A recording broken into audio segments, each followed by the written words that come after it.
দিন কয়েক আগের ঘটনা। আমার ছোট্ট দেওর হঠাৎ করে আমার সামনে এসে বলল, জানো ভাবিজি, তোমার মাকড়সার গাছ কিন্তু ডিম পেড়েছে। ওর কথা শুনে যথারীতি আমি চমকে উঠলাম। তোমরা যারা আমার ভিডিও রেগুলার দেখো তারা জানবে আমার এই ছোট্ট দেওর এই স্পাইডার প্ল্যান্টের বাংলা অনুবাদ করে নামকরণ করেছে মাকড়সার গাছ। আর এই গাছের একটা রানার বেরিয়ে যায়, তাতে ছোট্ট ছোট্ট স্পাইডার প্ল্যান্ট ধরেছে।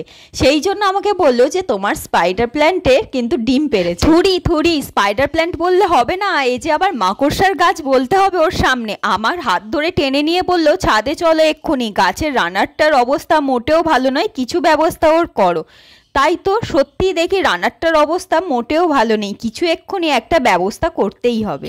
আমার এই ছোট্ট দেওর আমার কাছে আবদার করেছিল এই স্পাইডার প্ল্যান্টের রানার থেকে যে চারাটা হবে, যেটা সব থেকে ছোট্ট মতো চারা হবে, সেইটা নাকি ও বসাবে।